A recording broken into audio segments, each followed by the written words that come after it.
আবু বকর বলে, ও পয়গম্বর, আপনি যদি আমাকে অর্ডার করেন আমিও হিজরত করে মদিনায় যাব। আল্লাহর নবী বলেন, আবু বকর কি বলছো, তোমাকে আবার হিজরতের অনুমতি দেওয়া যাবে না। হিজরতের রাত্রে সাথী বানাইয়া তোমাকে মদিনায় নিয়ে যাব। আল্লাহর নবী হিজরতের রাত্রে আবু বকরের বাড়ির ভিতরে যাইয়া ক্ষুদ্র সুরে একটি ডাক দিলেন, আবু বকর, লাব্বাইক ইয়া রাসূলুল্লাহ।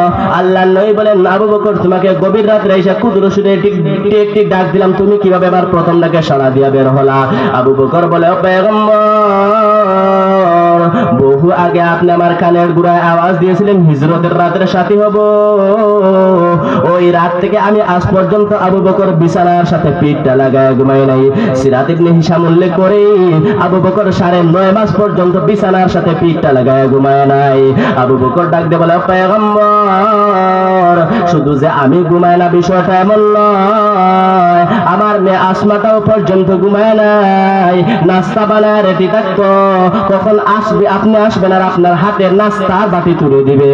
ও পয়গম্বর, কিয়ামতের ময়দানে আল্লাহ রাব্বুল আলামিন আমাদেরকে জিজ্ঞাসা করবেন, নবীজির আদর্শ কোরআন সুন্নাহ কেমন তোমরা ফলো করেছো?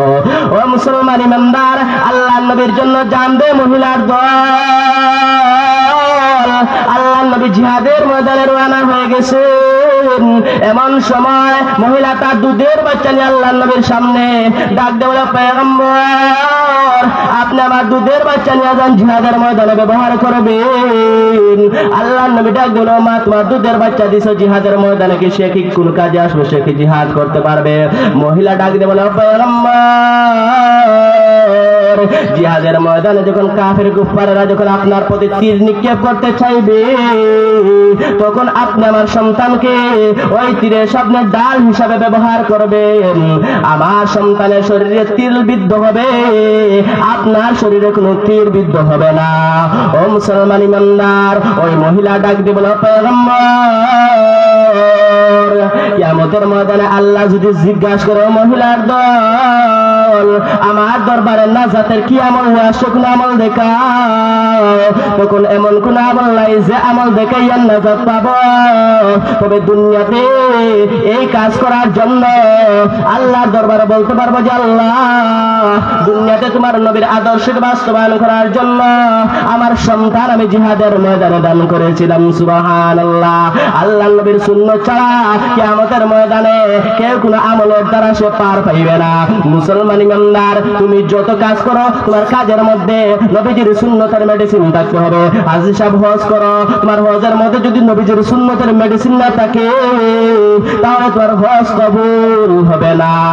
এজন্য শেখ সাদি রহমাতুল্লাহ আলাইহি বলেন, মুহাম্মদ আরবি হায়ওয়া নবী রাস্তে পেশোয়া, মুহাম্মদ আরবি হায়ওয়া নবী রাস্তে পেশোয়া, आलम हवा उसकी पैदाइश उजाला, आलम हवा उसकी पैदाइश उजाला, शफीउल उम्म हमारा नबी रोज क़ियामत, शफाअत करेगा अल्लाह के पास गुनाहगार उम्मत, शफाअत करेगा अल्लाह के पास गुनाहगार उम्मत, शफीए मुशाफा नामे मुहम्मद अहमद, इताअत रसूलुल्लाह तो जिंदगी बर्बाद। ओ मुसलमान ইমানদার, আল্লাহর নবী জিহাদের ময়দানে রওনা হয়ে গেছেন।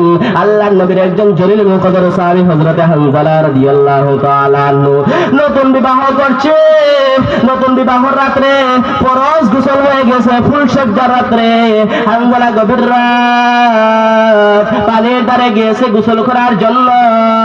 এমন সময় কে যেন এসে আওয়াজ দিছে, আল্লাহর নবী আর ঘরে নাই, জিহাদের ময়দানে অবতরণ করছেন।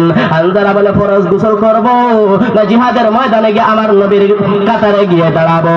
হানজালা বলেন, না না, গোসল হবে না, গোসল হবে না। আল্লাহর নবী নাকি জিহাদের ময়দানে অবতরণ করছে। আমি হানজালাও বেঁচে থেকে আর কোন লাভ নেই। আশেক কাকে বলে? আশেক হবে না, দাঁড়ায় শাহেদ শাহেদ আলো আশিক বেরাদারায় শাহেন শাহেদ আলম সুন্নত কি पैरवी करते हूँ हर जहर दम হানজালা এবার বলে না গোসল হবে না লঙ্গি নিয়ে স্ত্রীর কাছে ডাক দিয়ে বলে স্ত্রী গো লঙ্গি নে তোর বাড়ি দে আল্লাহর নবী নাকি জিহাদের ময়দানে অবতরণ করছেন হানজালা বেঁচে আর থেকে আর কোনো লাভ নাই হানজালার স্ত্রী ডাক দিয়ে বলে ও স্বামী আমার একটাবার চেহারাটা দেখায় দেন যাতে কিয়ামতের ময়দানে আমি আপনাকে পরিপূর্ণভাবে চিনতে পারি আল্লাহর নবীর সাহাবী হানজালা বলে ও স্ত্রী গো আল্লাহ যদি পরিচয় করেন আল্লাহ নিজেই পরিচয় করা দিবে না আর স্ত্রী দেখা হবে না একথা বলে হানজালা তোর বাড়ি নিয়ে দৌড়া হাজার হাজার কাফির নিধন করে হানজালা নিজে শাহাদাত বরণ করলো মুসলমান ইমানদারগণ যখন এক পর্যায়ে যুদ্ধ যখন শেষ হয়ে গেল আল্লাহর নবী সাহাবায়ে কেরামকে বললেন আমার সাহাবায়ে কেরাম দেখো কোন কোন সাহাবী আমি নবীর ইজ্জত রক্ষার জন্য আল্লাহর দ্বীন রক্ষা করার জন্য কোন কোন সাহাবী আমি নবীজির সুন্নাত কায়েম করার জন্য জিহাদের ময়দানে আয়েশা গলা কাটিয়া জান দিল ওই সমস্ত শাহাদাত বরণকৃত সাহাবায়ে কেরামদের লাশ এক জায়গায় জমা করো তাদেরকে পরিহিত পোশাক সহ বিনা গোসলে তাদেরকে দাফন করা হবে এমন সময় জিহাদের ময়দানে একজন মহিলা উপস্থিত হয়ে বলে ইয়া রাসূলুল্লাহ ইয়া হাবিবাল্লাহ ওগো নবীজি সমস্ত সাহাবায়ে কেরামদের লাশ আপনি গোসল ছাড়া দাফন করবেন বটে আপনি হানজালার লাশটাকে গোসল দিবেন না করে আল্লাহর নবী বলেন ও মহিলা তুমি কে তোমাকে চিনতাম পারলাম না শরীয়তের বিধান হলো যে শহীদ হবে তাকে বিনা গোসলে দাফন করা তুমি কেন হানজালাকে দাফনের কথা বলছো আল্লাহর নবীর কথা শোনার পরে মহিলা ডাক দিল পয়গম্বর